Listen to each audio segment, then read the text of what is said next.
The History Things podcast is brought to you by TR Historical, your one-stop shop for all your historical fan gear needs. Visit trhistorical.com and use the promo code HISTORYTHINGS to receive 10% off your next purchase. Thanks for listening. Now let's start the show.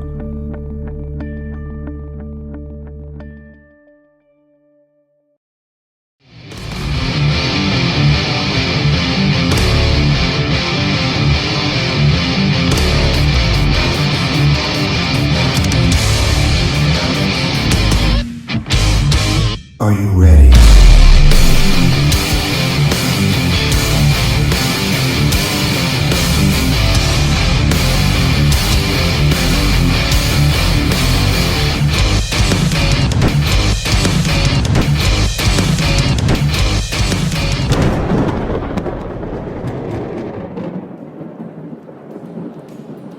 Welcome, everybody, to the History Things podcast, brought to you by TR Historicals. I'm your host, Matt Borders, and tonight with me, as always, is my co-host, the editor extraordinaire.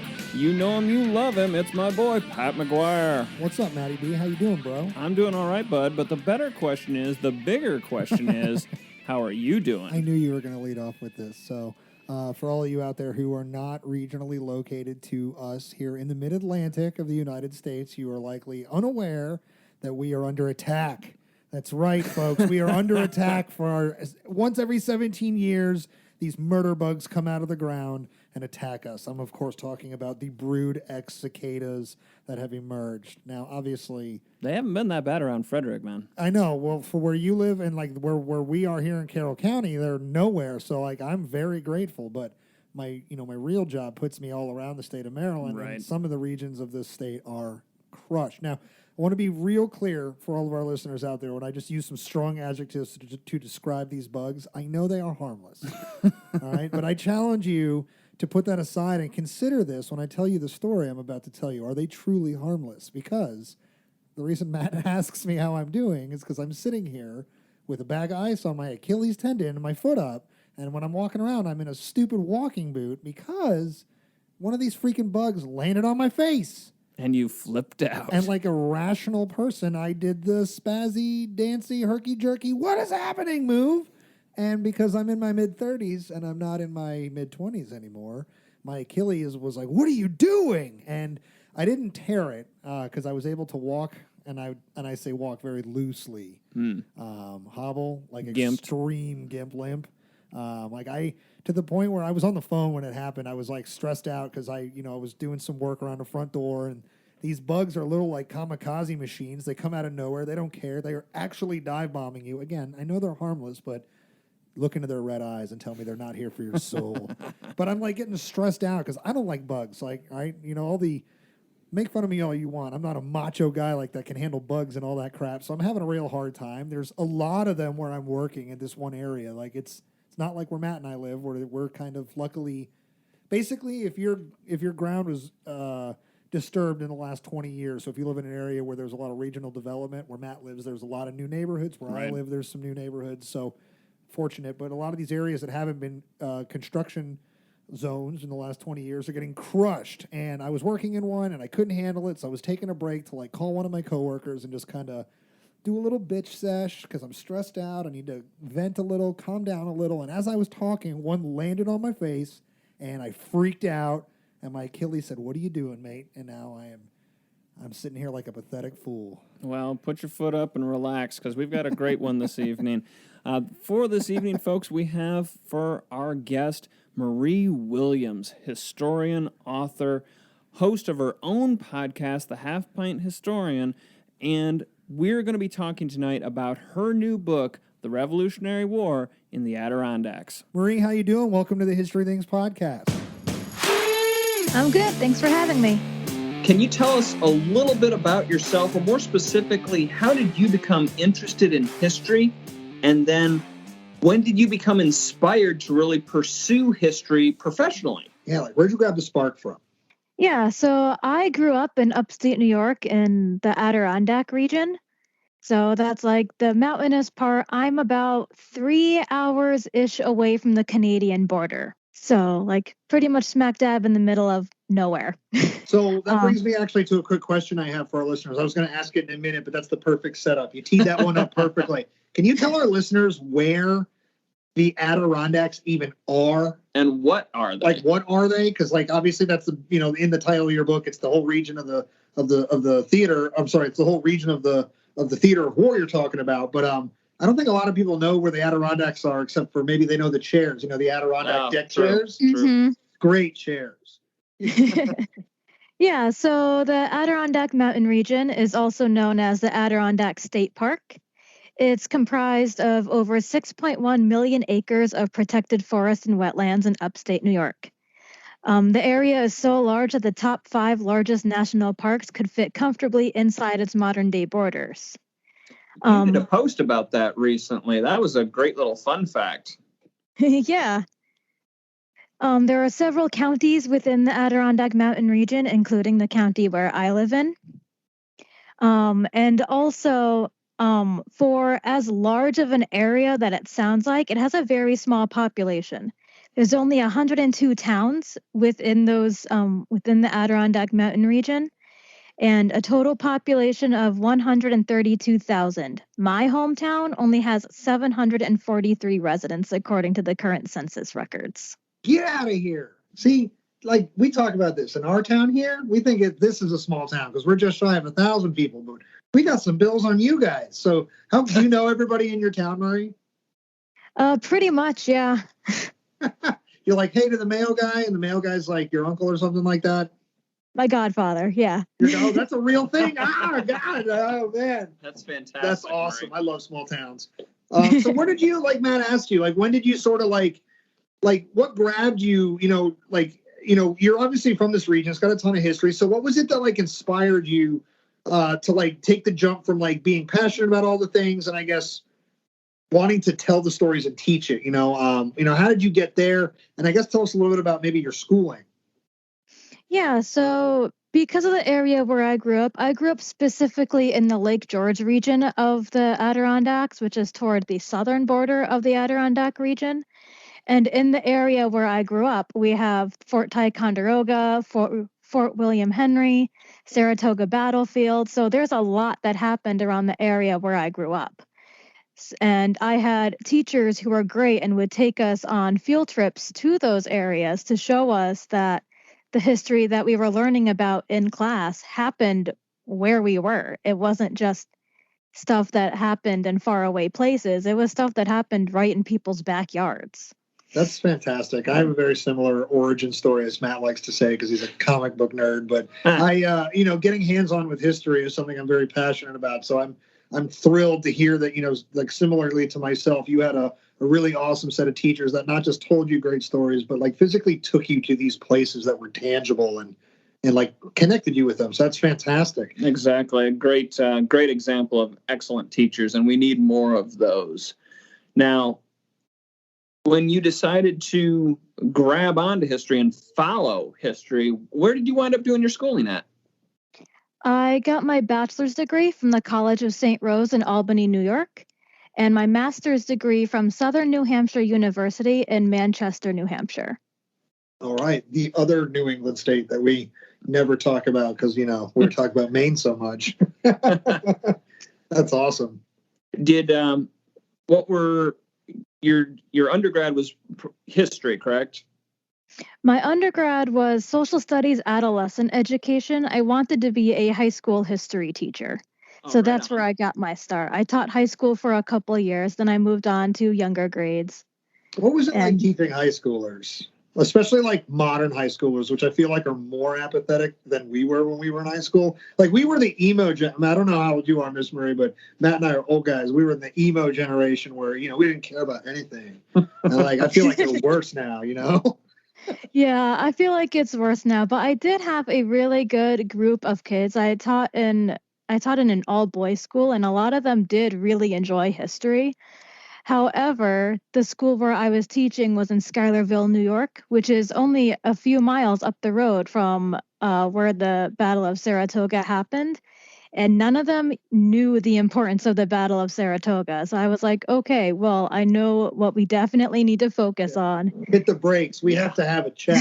That is unfortunate. We do that down here where with Matt's day job. Anytime we talk about the Battle of Monocacy and people are like, what? We're like, all right, clear your schedules. We have to clearly talk about this right now. It's amusing, actually, because we have a lot of guests who think Monocacy was a Revolutionary War fight because it has an American Indian name. Yeah, it's got one of those Revolutionary War sounding names. I get that, but it's so funny. So it's fun to hear that happens other places other than just Frederick, Maryland. And good for you, Mcrae. It sounds like you stuck it out with high school longer than I did. I taught for a little while myself, but it was mostly just doing substitute work, and then I was teaching in a community college. So I'm very familiar with those age brackets and how difficult that can be. I taught a hands-on history class at one of the local colleges here, and I was taking history stuff and making like something tangible with it. Like for the presidents, I did like George Washington's favorite food was ice cream, so I had the students in that class make ice cream that day. Awesome. That's awesome. I love stuff like interactive history. All that stuff is great. I was getting ready to ask you here. So it might be a weird question, but like, do you find it easier to engage with like the high school age student, which has a deeper grasp of like intellect, social issues, like causes of war and things like that? Or like, do you find it easier to inspire the sort of unbiased mind of like younger students? Like I remember like very clearly the moment I was grabbed. I was 8 years old. We were at Harper's Ferry and I was told about John Brown, like right on the heels of a school lesson about Gettysburg. So like dots connected, wires touched, and I was like hooked. And I think that was because I was unbiased. Do you find that it's easier to engage with younger kids or more the older, more intellectually deep kids? I think maybe it's easier to grab onto the younger kids educationally. Like now I've stepped away from teaching. I'm a full-time nanny now for my day job. Awesome. And wow. And the older kid that I watch, he's really into video games, and he was playing a World War II video game. I don't remember what the game was, but he's only like 7 years old, and he was asking me all these different questions, and I was like, ooh, if only you were just a little bit older, but I can tell you like a kid-friendly version of this. Hitler bad. Everybody else good. Maybe Japan for a time bad, but not anymore. No, that's obviously a super simplistic way of looking at things. Obviously, that's an incredibly deep subject to touch when you're 7 years old. I have children myself. I actually thinking about this in real time. I'm like, no, man, I don't know how I'm going to broach some of these subjects. Like, so good for you for taking a delicate approach to it. I think the game was probably Call of Duty. Right? Sounds like one of Call of Duty. I'm not a gamer myself, but if I had to venture, it's probably a Call of Duty game. Maybe. I'm not sure what it was. Excellent here.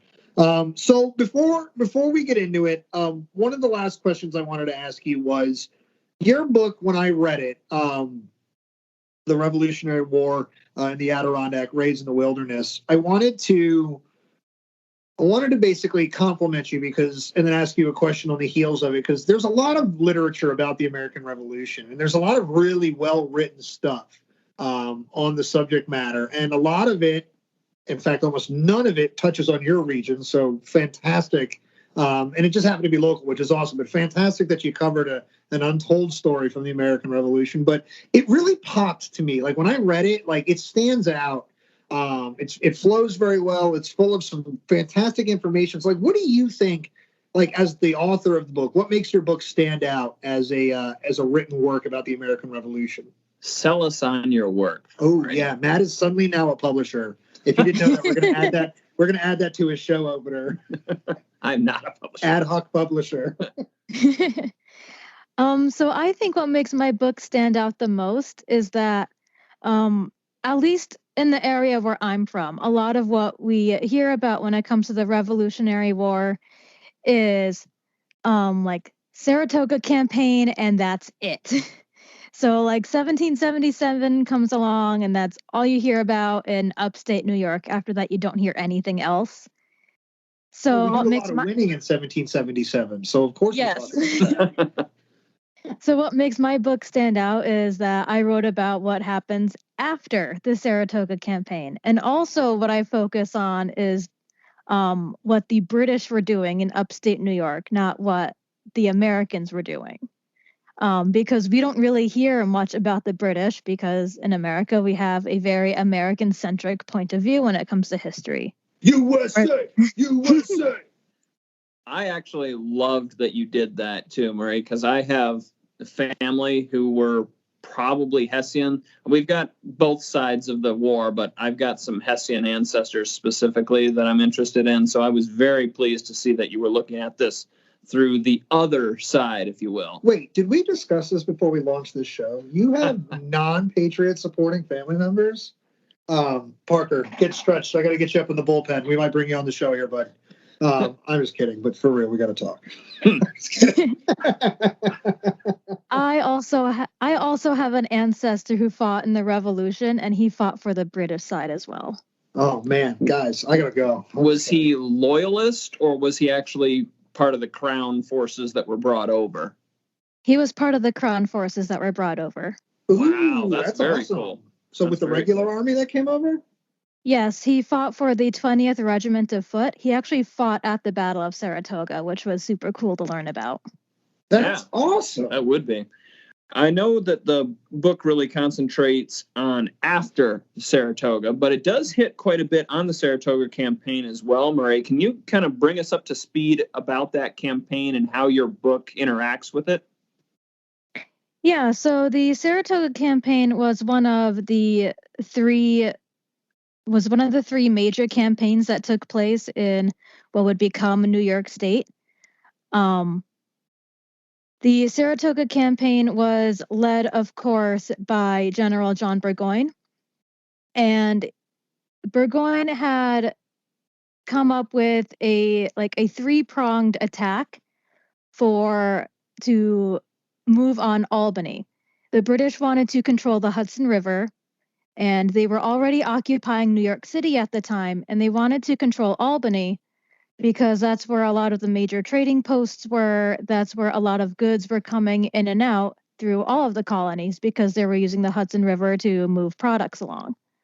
So if the British controlled both New York City and Albany, they would control the major waterways. They would control all of New York, which would break down the colonies. By controlling New York, with it being a middle colony, it would essentially split the colonies in two, making the colonies even more easy for the British to take control of. So Right, even more susceptible. Exactly. Right. So with the Saratoga campaign beginning in July of 1777 and ending in October 1777, Burgoyne moved from Canada along with Barrymore St. Leger coming down from Canada as well. There was a third general who was supposed to be moving up from New York City to head toward Albany, but there was a miscommunication and he didn't get word that he was supposed to be moving north. So it ended up just being Burgoyne and St. Leger moving south toward Albany. Was that British general related to Lew Wallace by any chance? And not getting the right orders. Getting the right orders. I highly doubt it. Stretch jokes. Sorry about that, y'all. I didn't do that. St. Leger, was he the commander of the German forces that were with Gentleman Johnny Burgoyne? I believe so, but off the top of my head, I'm not 100% sure. No worries. I was just curious. I know that Burgoyne did have, or I should say, correct me if I'm wrong, he does have a mixed command, though, doesn't he? Yes, he does. Okay, great. I thought that was the case. All right, so 2 out of the 3 generals are making their moves. So what happens next? So through a series of battles that are mostly American victories, they get toward the Stillwater area, which at that point wasn't Stillwater. It was part of Saratoga.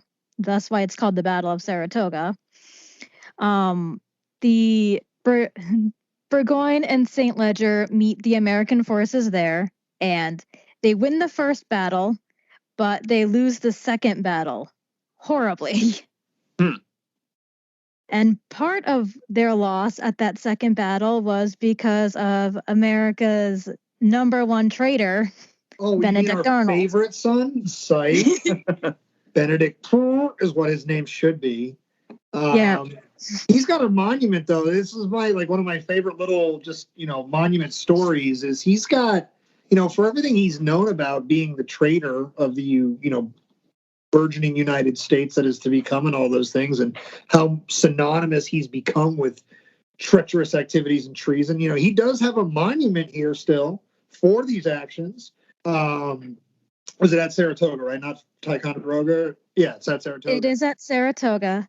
It's the famous boot monument. It's on the Belcary's Redoubt at the Battle of Saratoga, at the Saratoga battlefield. And the monument doesn't say his name at all. I love that. But it does have a fairly complimentary inscription, isn't it? Doesn't it? Oh, yeah. It says, in memory of the most brilliant soldier of the Continental Army, who was desperately wounded on this spot, winning for his countrymen the decisive battle of the American Revolution, and for himself the rank of Major General. So, wow. Do we know when that monument went up? Because he says for his countrymen. Did that go up after he had betrayed already? Probably. I'm not sure how long the monument's been there. Sure. That's a bold statement for a guy who is going to be exactly best known for treason. I mean, a fact's a fact, right? Like, I'm a big Yankees fan, and you get all the Yankee hate, but one of the ones you got to deal with is the Yankees won, with a lot of the steroid era players, and you kind of got to just be like, it is what it is, right? Benedict Arnold was on the team when we were winning. It sucks, whatever. So Benedict Arnold basically is the equivalent of the steroid era of baseball in the American Revolution, is what I'm saying to all of our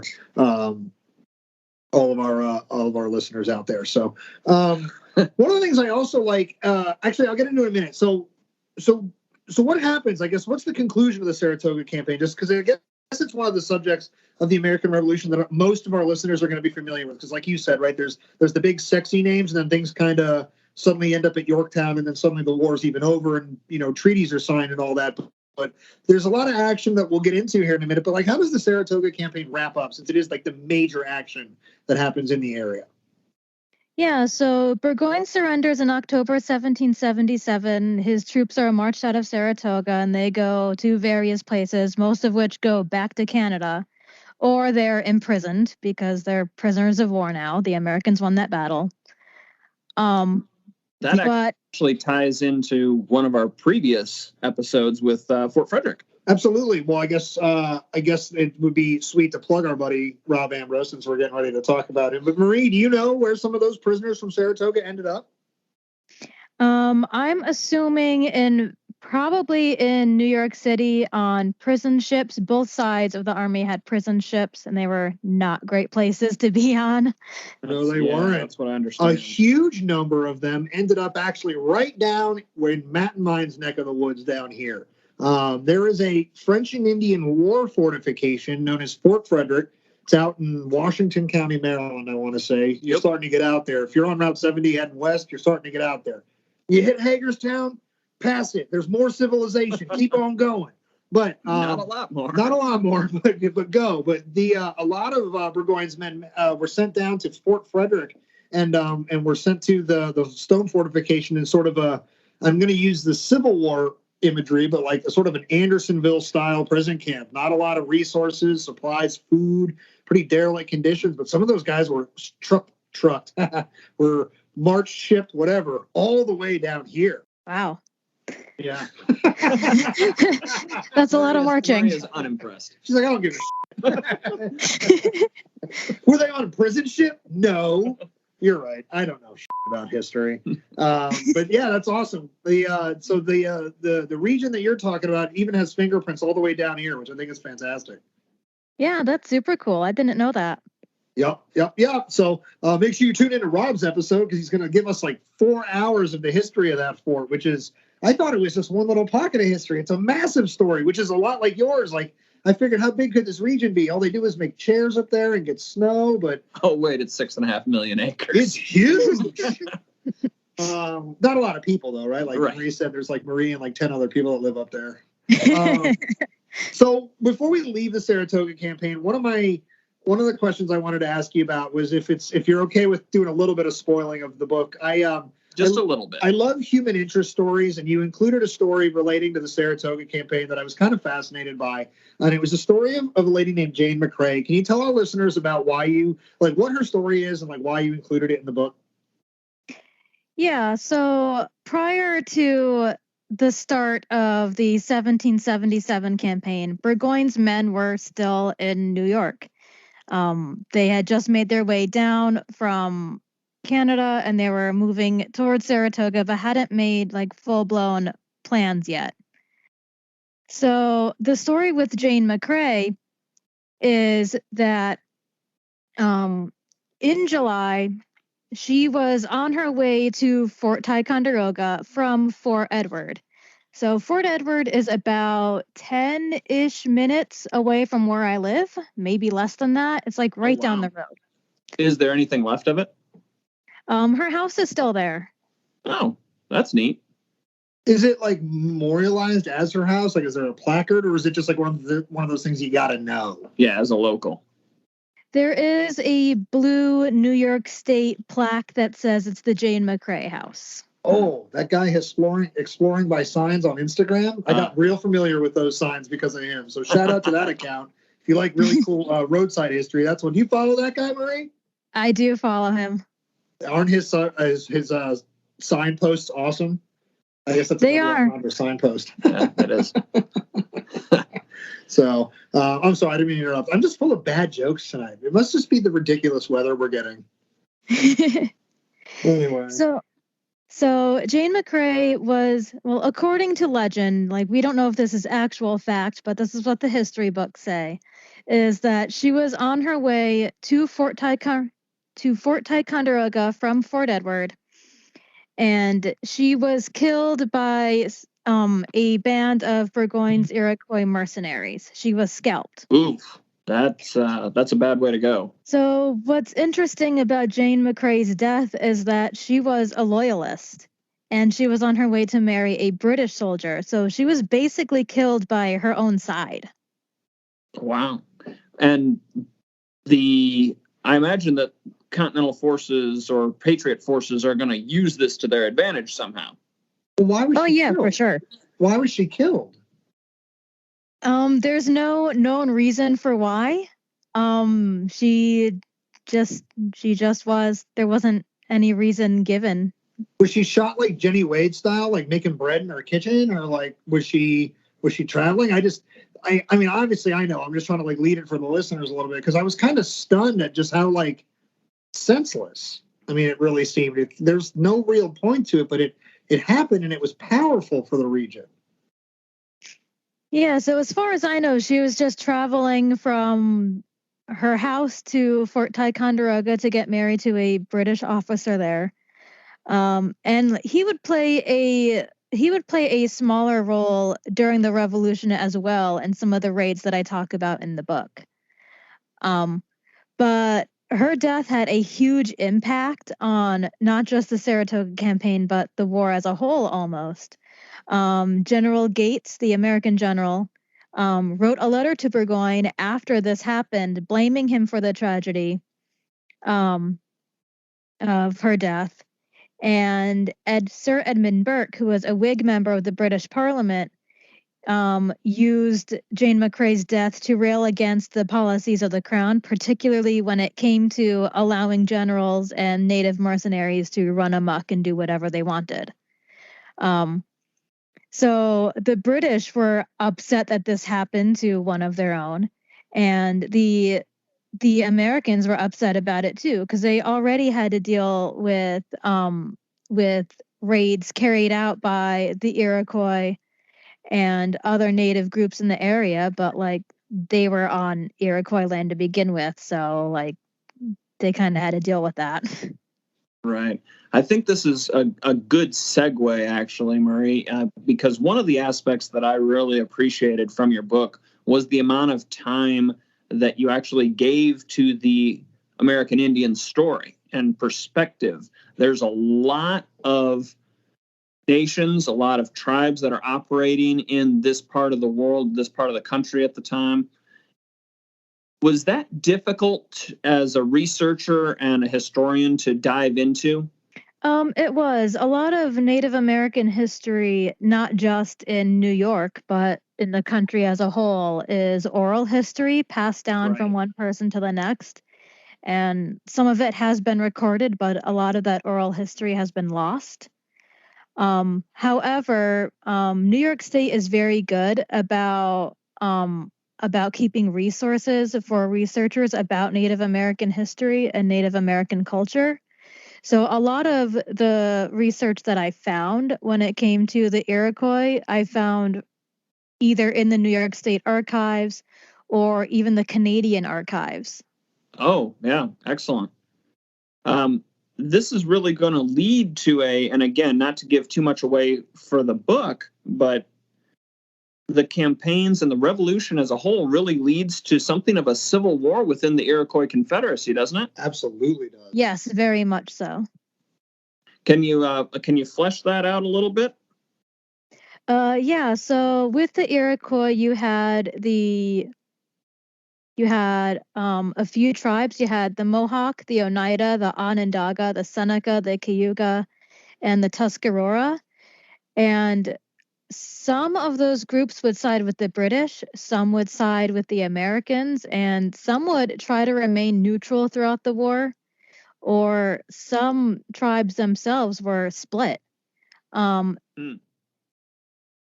the Mohawk, I wrote a lot about because Joseph Brant was a Mohawk leader, and he led one of these raids that I wrote about in the book. The Mohawk were mostly loyalist, and some went over to the Patriot side, but a lot of them remained neutral. The Oneida mostly sided with the Patriot side. The Onondaga was either loyalist or remained neutral. The Seneca were mostly loyalist. The Cayuga were also split, with some loyalists, some Patriot, and some remaining neutral. And the Tuscarora were mostly Patriot-leaning. So things were getting muddy in the water up there during the American Revolution. Yes. And I imagine, like, in addition to the revolution being fought and the, Civil War, you could say, being fought amongst the tribes, things like that, like, there are homesteaders, if you could call them that. There are people that are just trying to live their freaking lives while this is happening. So I got the impression that these people were scared, basically shitless, for a period of like 7 years straight. All the time. Is that pretty much accurate assessment? It is. That's what I thought. Because between you have all these actions, and then we haven't even touched on them because we're going to get into them in a second here. But like, in addition to the major campaigns, because we're still going to ask you about the other one coming up here, but there's like little raids. Obviously, like you could in a way describe what happened to Jane Mcrae as an assassination. It might not have been like thought out and plotted, but I mean, she's kind of ambushed and taken out for seemingly no freaking reason. That's like shockwaves. Obviously, so far they cross an ocean. Right.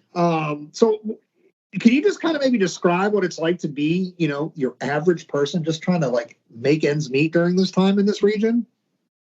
I would imagine it would be pretty hard.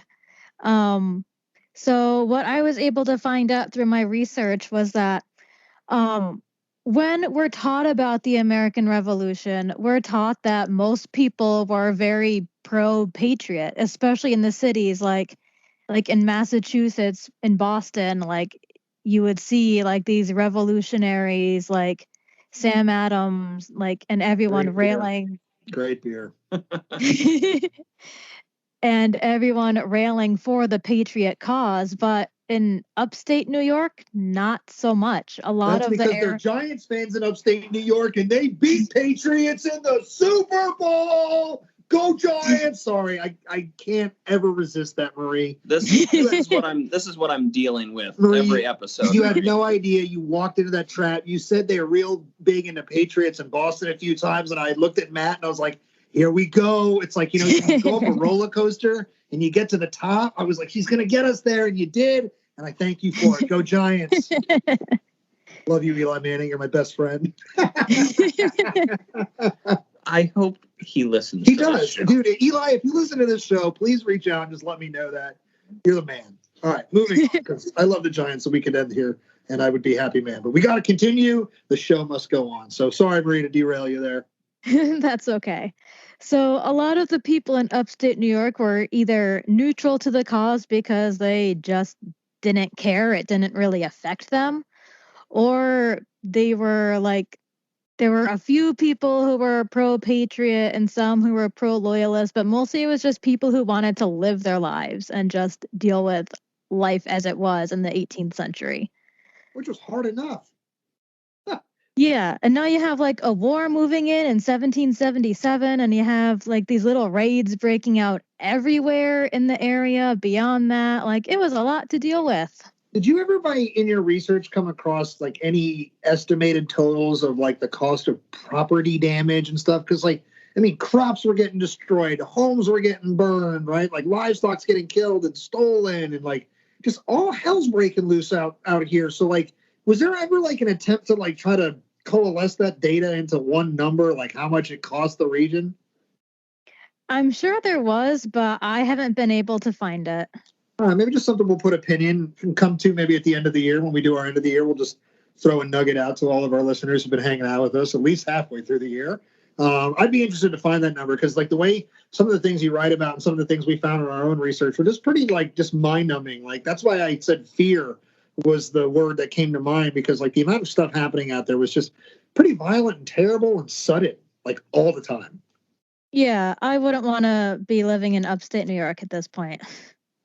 So let's transition into the other campaign that you do touch on before we start to transition into some of the little parts of the book, and then move into my other topic I want to ask you about before we wrap it up for the night here. So you touch on the Sullivan Clinton campaign, which is out in the western part of New York a little bit. Can you tell our listeners, sort of just like what Matt did with the Saratoga campaign, just a little bit about that campaign, set the stage, and how it sort of plays out for your book? Yeah, so in 1778, after getting hundreds of complaints from people in upstate New York about the various British-led raids that were going on, the Continental Congress brought the complaints to General George Washington, because you can't just ignore hundreds of complaints coming in from people being like, hey, people are always attacking us. Like, can you maybe do something about this? So eventually Congress was like, okay, we'll figure something out. So they went to George Washington. So Washington decided that the best course of action would be to completely devastate the Iroquois homelands in Pennsylvania and also upstate and western New York, to punish them for siding with the Loyalists. A lot of the George Washington? Yes, this is. All right. I put a pin in that. Keep going, because I want to come back to George in a second. So George basically says, put the sword to him. Yeah, actually, he might have used those words. This has been described by some historians as something of a Holocaust, or for lack of a better term. Yeah, he probably used like similar wording to that. So because a lot of the raids that I wrote about in my book are combined Loyalist forces and Iroquois warriors, Washington thought that the best way to deal with these raids and make them stop would be to devastate the Iroquois homelands, to punish them for siding with the Loyalist forces.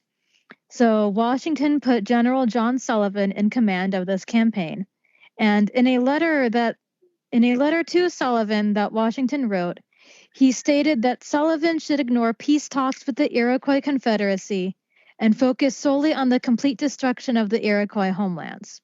Wow, that's brutal. It's basically like leave no ground to go to. Like if your enemy goes to ground, leave no ground for them to go to. George Washington's essentially attacking them in their breadbasket. You see that.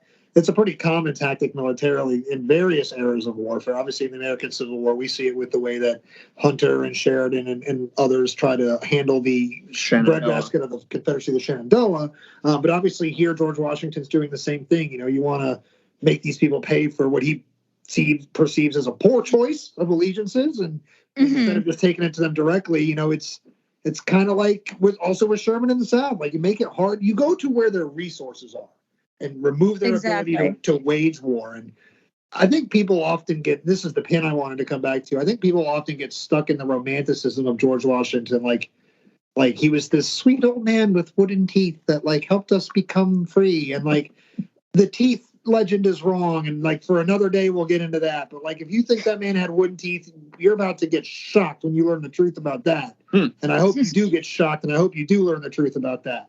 But you know, you also get away from the fact that he's just not the guy on the $1 bill. Like he was a pretty ruthless tactician. He had strong ambitions as a military officer, even before the conversations of independence. And he had a bit of a ego and a hot streak to go with him. Because when we were discussing him on the Braddock campaign with our guest Rob Ambrose, you know, we heard some stories that were, I guess George Washington was, you know, upset that certain people got certain jobs. He felt this and that, and he was very sure of himself in a way you don't really hear. So like now, obviously a generation and a little less later, he's in command of these, you know, forces in America, and he's being brutal, you know, like what did that quote you just read say? Like basically, if they want to surrender, tough shit.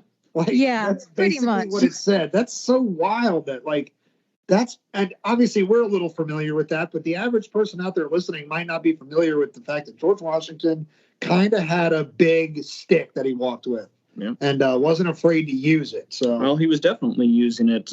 Marie, I think you mentioned that something like 40 some odd or 40 plus villages are destroyed during this campaign. Yeah, they're not screwing around. No, so the campaign began in the Wyoming Valley of northern Pennsylvania. Sullivan's army wove its way through western and then into upstate New York. And like you said, more than 40 Iroquois villages were completely destroyed.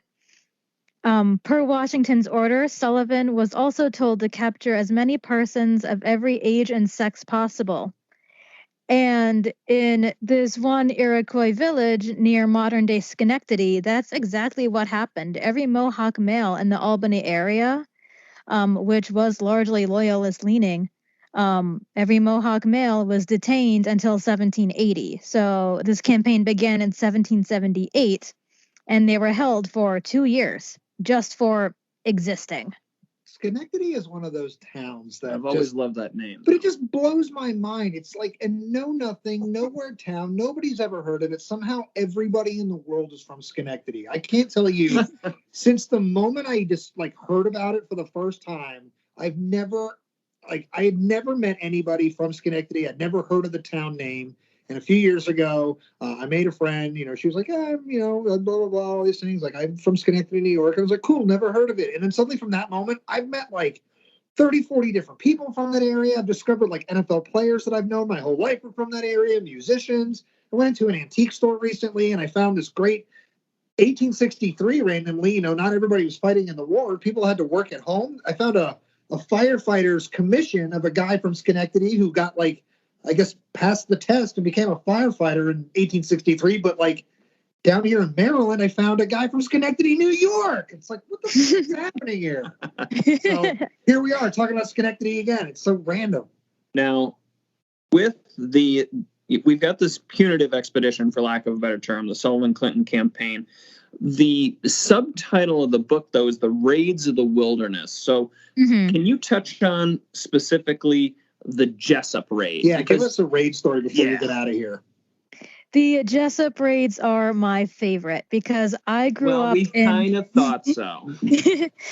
I grew up in one of the towns that is from the land that they purchased. All right. So I grew up in the Lake Luzerne area, and in that area of upstate New York, there is a small beach in Corinth, New York, that's called Jessup's Landing.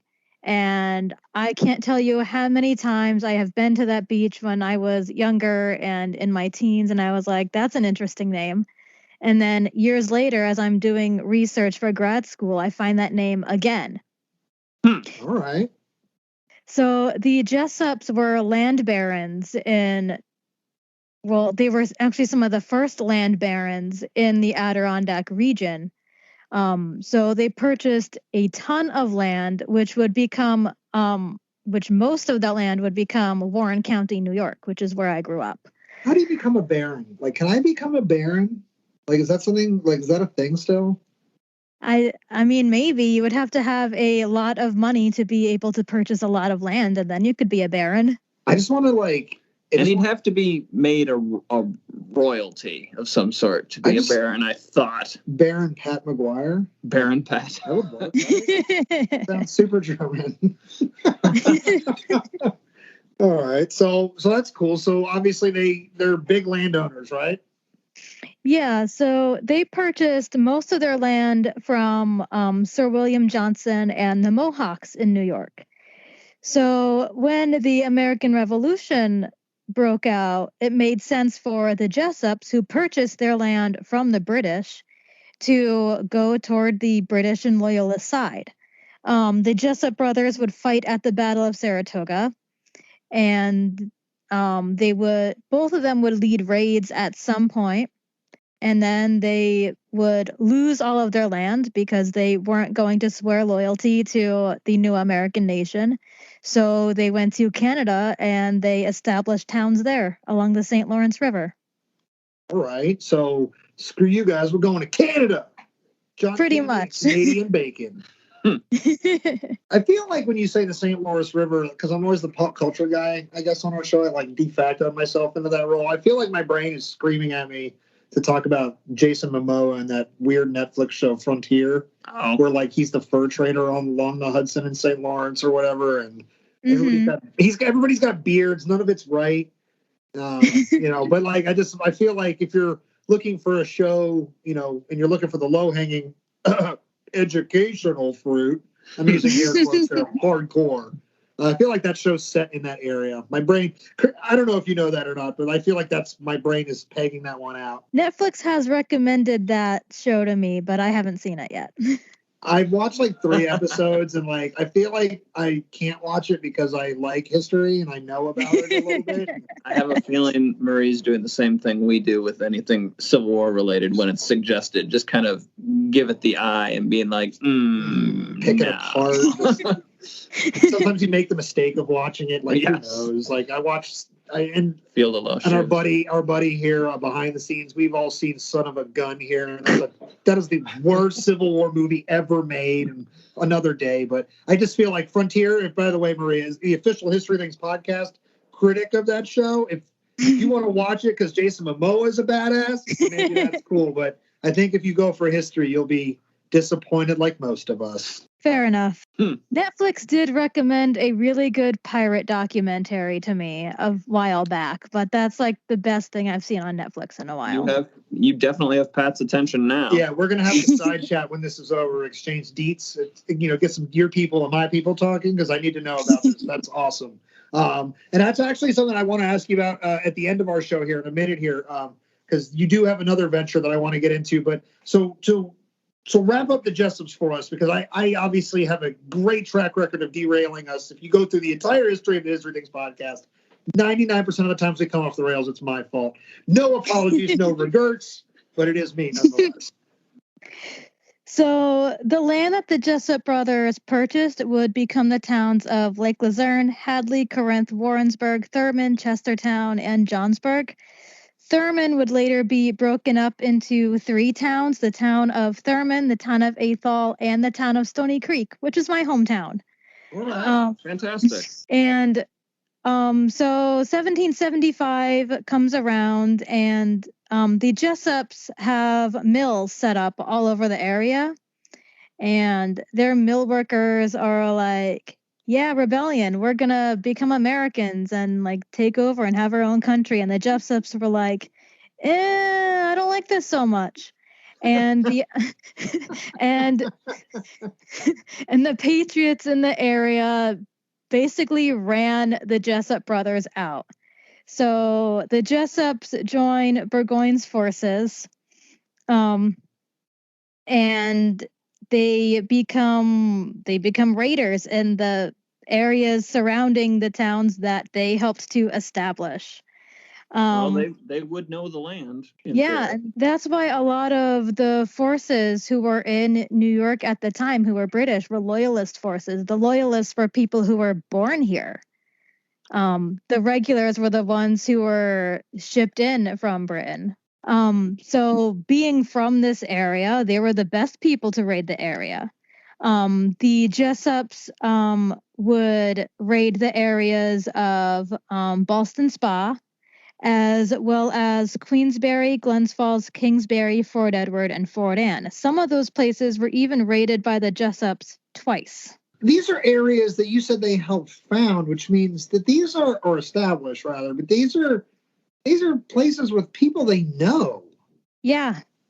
So, like, what's that like? Are they like, F you, Jerry, when he comes rolling into town because they know who he is? How awkward would that have been? Yeah, like, it's not like they're riding in all cloak and dagger. Like, a raid is a shock and awe thing, but I imagine somebody got eyes and recognized them. So, like, it's not like they're unknown, right? Right. Well, a lot of the times what happened during these raids is that there were specific targets.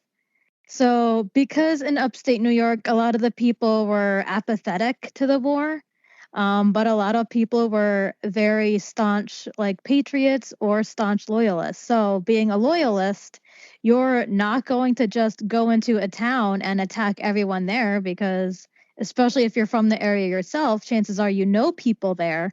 You're not going to attack your friends who are on the same side as you. You're going to single out the people you know who are definitely not on your side.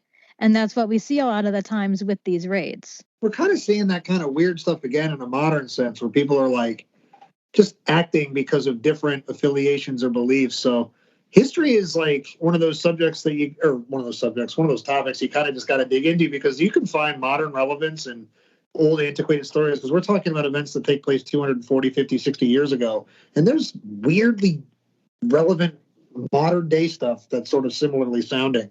Words are hard. And I feel like I got the sentence out of my mouth right there, but I was tripping over it. But I was fascinated by the Jessup raid when you were writing about it because I just was like, this is brazen. These people know the area, of course, obviously that's why they were chosen, but they know the people that they're striking. And it takes a lot of brass, a lot of stones, a lot of gall, I guess you could say, to literally inflict that kind of physical and emotional pain upon people that you know. Yeah. Yeah. Bastards. You were saying that the Jessups do actually coordinate with Burgoyne during the Saratoga campaign. Do they make it through? They do. They were captured and then later released. And then after they were released, they both became ranked officers and started their own raids. So they came. This is why in other contexts, I talk about oath of allegiances and parole papers being essentially worthless. So these guys were basically caught, captured, released, and back in the fight. Basically, yeah. Wow. Awesome. I mean, so I say that sarcastically. It's just an inefficient way of doing things, but it was so common back then. All right. So just want to wrap up with a different subject here. So real quick, Marie, where can people get your book? Go ahead and do the official book plug, full name drop and everything like that. Where can they find it and all that stuff?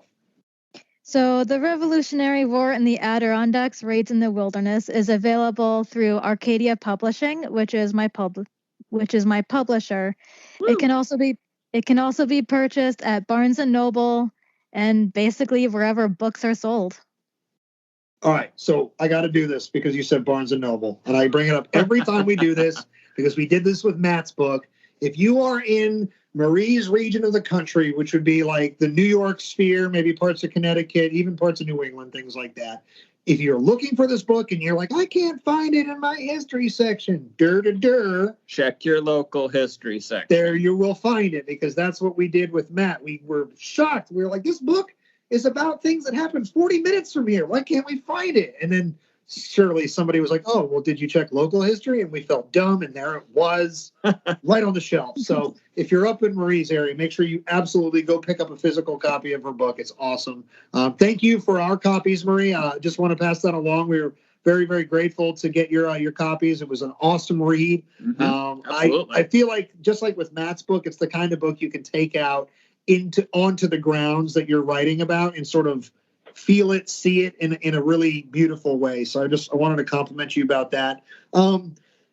Switching gears as we wind down here, just like us, you're a history nerd. You've got other ventures. Yeah, but you're not just an author. You're not just a teacher. Maybe not actively right now, but you're still a teacher. But you are one of us. You are a podcast host. Can you tell our listeners a little bit about the Half-pint Historian? Like, what do you do on that show? Like, what are we talking about? Like, I love that name, by the way. So awesome. My dad helped me come up with the name. The name is the Half-pint Historian because I'm little. I'm only 4 feet 10 inches tall. Solid. That's a perfect name then. Yes. So the Half-pint Historian, I'm trying to make a brand out of it and make a name for myself, but it started out as a blog, which I had to write for a project when I was working on my undergraduate degree. And then I enjoyed it so much that I just continued writing it. I started it in 2011, and now here we are in 2021, and it's still going, kind of. Wow. 10 years later, that's great. Yeah, way to stick with that one. So what sort of subjects are we getting into? I know one I want to ask you about because I saw you post about it a few weeks back, but, just like Matt and I don't want to be stuck in one topic, which is why we picked the History Things brand that I had started years ago to kind of continue into the show. Because if we want to talk about it, we want to talk about it. We're known for being Civil War and First World War guys, but we're here talking about the Revolution. We've talked about Titanic and all these things. So what are people getting into if they're tuning into the Half-pint Historian? So the Half-pint Historian podcast, the idea for it came about as a product of working on my blog. My blog, because I'm a teacher, I wanted to make it all based on the New York State educational standards, like what New York State says history students need to know. But when I would be researching for that blog, I would find other things that were interesting that didn't quite fit in with the New York State standards, but I thought were interesting and that other people thought were interesting. And so I said, well, maybe I'll make a podcast about it. That way I can talk about these interesting things that I've learned that don't really fit in here. That's one of my huge beliefs is there's so much information out there that it should never be limited. And the amount of voices doing the talking, as long as they're doing things the right way, good research, things like that, good sources and all that stuff. Just as many voices as we can, telling as many stories as we can is never a bad thing. So it's awesome that you decided to jump into this venture. I know it's hard to decide to do this, and I love the reason you did for it was because you always felt that there was more to the story. A lot of people get really, I guess I'm just going to say it frankly, people get shitty with the way they talk about how history is taught and things like that. And I think that people that say that misjudge how difficult it is to boil down what really took place into how we frame modern curriculum. Legitimately, I think I was lucky and I got a week of American Civil War.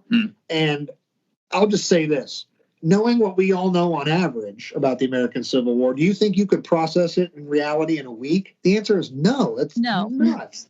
And now kids are getting 4 days, maybe 3 days. So it's awesome to see that you were motivated by that instead of defeated by that sort of names, dates, places mentality to be like, cool, well, there's more and I want to tell it. And, you're super engaging, which is good because it draws people in. And that's what my hope is here. Because obviously Matt's the academic heavyweight here. He's the park ranger, he's the author, and he's been the speaker and the tour guide. And I just have some huge personality and I'm passionate. And I hope somebody's listening to one of the two of us, and I hope you learned something. So you are all personality, that's for sure. Super personality. It's been a freaking day, y'all. But I love that about you, and I was so excited that you decided to come on our show. And I guess as we wrap up here, I'll say thank you for letting us come on your show because Matt and I were actually honored to be guests on your show recently. You were discussing how all of us sort of use social media to interact with our subject and with our audience. So thank you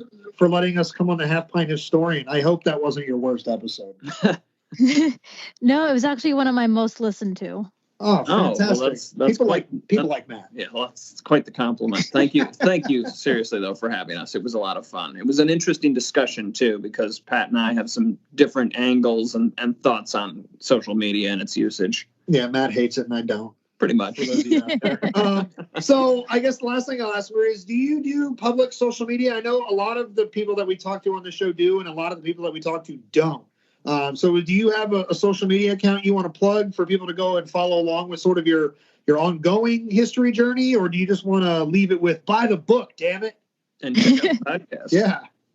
I am super active on Instagram, but unlike other historians where their Instagram account is like super professional, I post like everything going on in my life. That's cool. But so my Instagram handle is at Marie Danielle Annette Frankson. I use a different name on Instagram than what's printed on the book. The book, my last name is Williams. That's because you're a spy working for the CIA, right? Or working for the Sure. British. Ooh, are you working for you're MI5, aren't you? Or MI6? How many MIs are there? They got too many damn numbers in England. No, that's awesome. So, Marie, we had a ton of fun. Obviously, a short little story to end the show on. The production of this show, the podcast gods were against us many, many times. We had a bunch of speed bumps and hurdles to make this show happen, and Matt and I could not tell you any more just how grateful we are, not only for you sticking with us, but the positive attitude and energy you had through the whole process. It was absolutely awesome. And honestly, I think that this what we're getting out of here tonight, Marie, was fantastic. I think we were blessed to end up in the situation we ended up in to make this show happen tonight. And I just want to say thank you very much. Your book is amazing. You were a trooper through the recording process of this, and we had a ton of fun here. So thanks for hanging out with us on the History Things podcast tonight. And thanks for having me. This has been so much fun. I love talking with you guys. Absolutely. We're glad to have you. We'll catch up soon. So for all the listeners out there, a couple things to look out for coming up out there, Matt. What do we got coming up? So we just had Rob come out at the beginning of July. Right. Marie here. We're all going to be having this chat sometime in end of July. I guess Rob's coming up, what, mid-August? We're going to have Rob back? Indeed. It's the follow-up episode for quarter 3. So we'll be having Rob back to do the Q&A and probably give us a little bit more story on his multi-era discussion that he had. So one last side, I guess, administrative note on that, everybody. We have decided we're going to be shifting our follow-up episode structure. We usually have been releasing, historically, you could say, because we're a history podcast.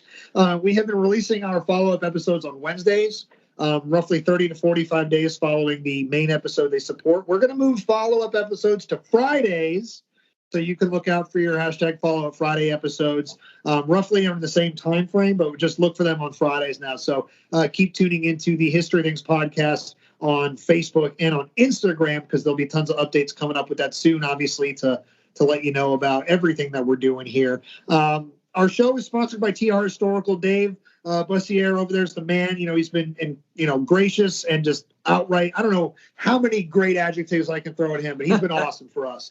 We thank you. He sponsors the show. You can use the promo code History Things to get 10% off if you go over to TR Historical and shop for all your historical fan gear needs. My birthday is coming up. Matt's birthday is coming up in August. If you guys are feeling froggy, send us a gift. Or in reality, guys, make a donation to a battlefield or another historic venture of your choosing, because that's really what Matt and I care about is just preservation. Words are freaking hard.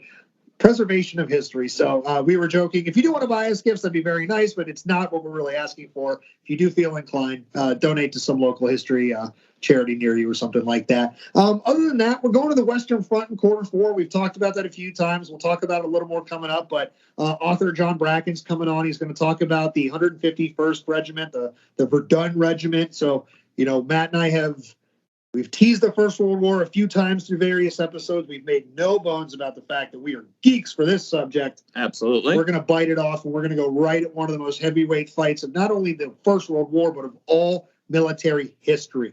We're going to go to the Western Front, 1916. We're going to Verdun. Obviously, the Franco-German engagement lasts about 10 months, and I think absorbs or accrues almost the entire American Civil War's worth of casualties in like 10 months to 4 years, right? Yep. So we're going to get into that subject. So we look forward to you guys hanging out with us. Follow Matt on social media at Matt Borders Books. He's an Instagram guy. You can follow me at History Things with Pat on Facebook, YouTube, and Instagram. Like I said a moment ago, the show on Facebook and Instagram at the History Things Podcast.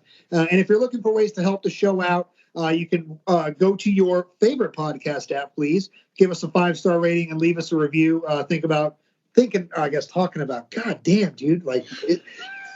If you were listening to this show right now, we are recording this at the very end of June. We are experiencing a ridiculous heat wave all around this country. And here in the mid-Atlantic, it was like, with the heat index, it was like 105, 106. I am like a freaking scrambled egg right now.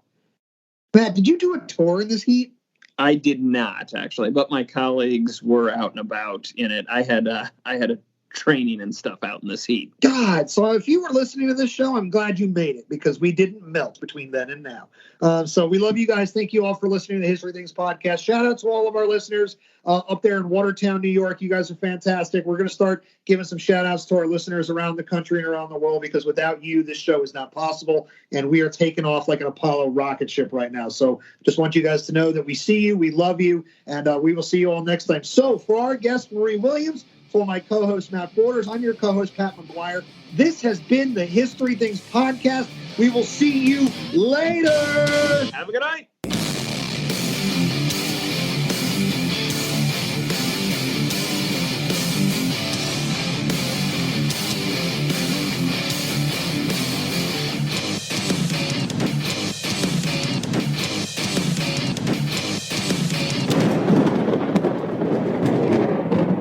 You've been listening to the History Things podcast. Follow the guys on Facebook and Instagram at the History Things podcast for all the latest news and exclusives. Make sure to also follow Pat and Matt on their social medias at History Things with Pat and at Matt Borders Books.